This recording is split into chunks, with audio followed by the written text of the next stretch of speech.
Bismillahirrahmanirrahim. Assalamualaikum warahmatullahi wabarakatuh. Selamat sore, salam sejahtera bagi kita semuanya. Om Swastiastu, Namo Buddhaya, salam kebajikan. Yang saya hormati Ketua MPR RI, beserta para pimpinan lembaga-lembaga tinggi negara, yang saya hormati para menteri dan wakil menteri, Kabinet Indonesia Maju, Panglima TNI, Kapolri, Duta Besar negara-negara sahabat, Gubernur DKI Jakarta, yang saya hormati Ketua Dewan Pers, Ibu Nini Rahayu, beserta seluruh jajaran pengurus Dewan Pers, yang saya hormati Ketua PWI Pusat, Bapak Henry J.H. Bangun, beserta seluruh jajaran pengurus, seluruh tokoh pers yang hadir, rekan-rekan wartawan, Bapak Ibu hadirin undangan yang berbahagia. Sebelum lupa, yang pertama saya ingin menjawab keluhan Pak Henry tadi mengenai gedung pers Pancasila yang ada di Kota Yogyakarta, paling lambat minggu depan sudah dicek di lapangan, Pak. Semuanya akan dibangun oleh Kementerian PU. Saya belum tahu habisnya berapa, tapi sudah saya sanggupi dan segera akan dibangun.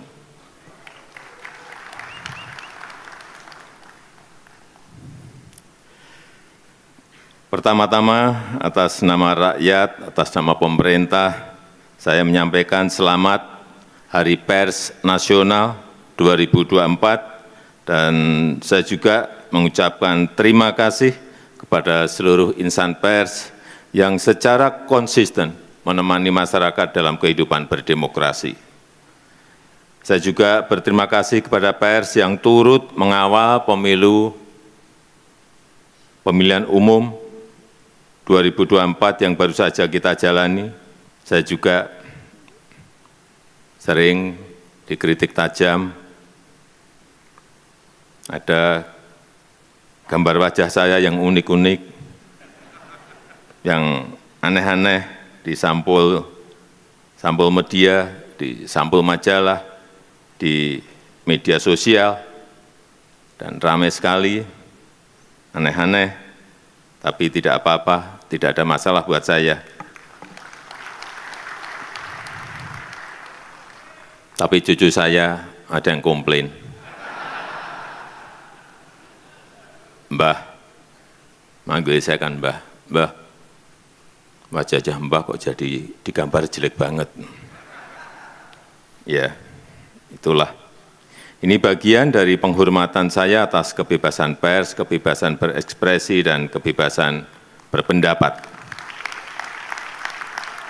Bapak Ibu insan pers sekalian, pemerintah menyadari berbagai tantangan yang dihadapi oleh insan pers di era digital.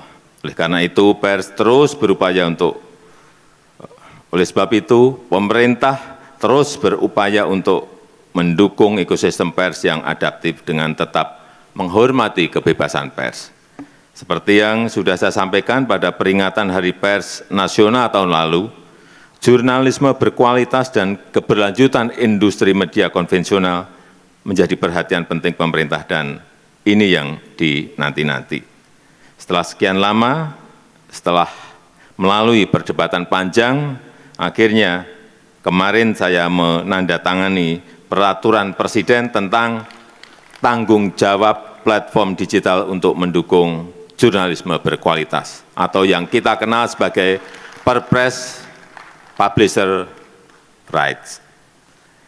Prosesnya memang sangat panjang, banyak perbedaan pendapat, dan saya tahu ini melelahkan bagi banyak pihak, sulit sekali menemukan titik temu. Dan sebelum menandatangani, saya juga betul-betul mendengarkan aspirasi dari rekan-rekan pers. Aspirasinya tidak benar-benar bulat, ada perbedaan aspirasi antara media konvensional dengan platform digital. Platform digital besar juga beda aspirasi, dan kita harus timbang-timbang terus implikasinya. Dan setelah mulai ada titik kesepahaman, mulai ada titik temu, ditambah lagi dengan Dewan Pers yang mendesak terus, perwakilan perusahaan pers dan perwakilan asosiasi media juga mendorong terus, akhirnya kemarin saya menaikkan Perpres tersebut. Bapak Ibu yang saya hormati, perlu saya ingatkan tentang semangat awal dari Perpres ini. Kita ingin jurnalisme berkualitas, jurnalisme yang jauh dari konten-konten negatif, jurnalisme yang mengedukasi untuk kemajuan Indonesia. Kita juga ingin memastikan keberlanjutan industri media nasional. Kita ingin kerjasama yang lebih adil antara perusahaan pers dan platform digital. Kita ingin memberikan kerangka umum yang jelas bagi kerjasama perusahaan pers dan platform digital. Perpres ini sama sekali tidak dimaksudkan untuk mengurangi kebebasan pers. Saya tegaskan bahwa publisher rights lahir dari keinginan dan inisiatif insan pers. Pemerintah tidak sedang mengatur konten pers.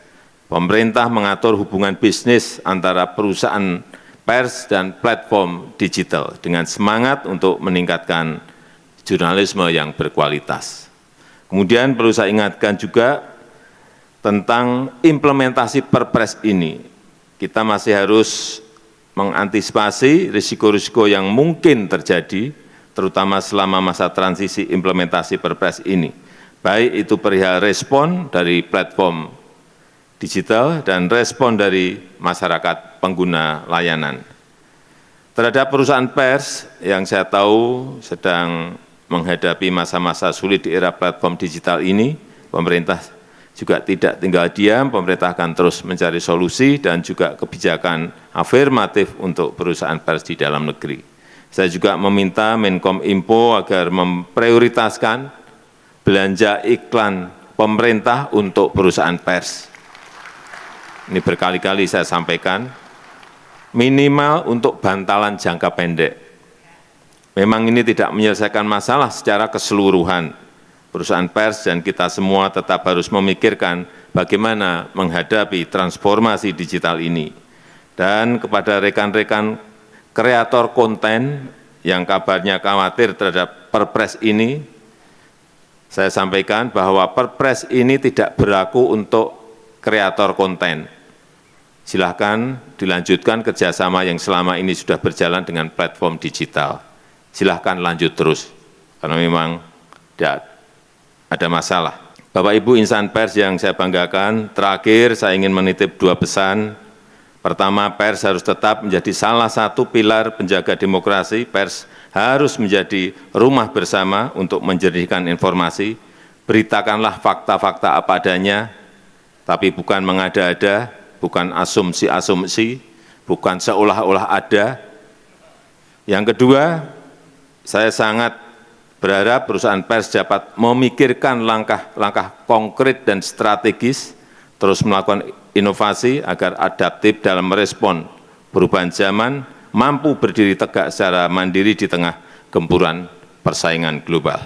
Saya rasa itu yang ingin saya sampaikan dalam kesempatan yang baik ini. Terima kasih. Wassalamualaikum warahmatullahi wabarakatuh.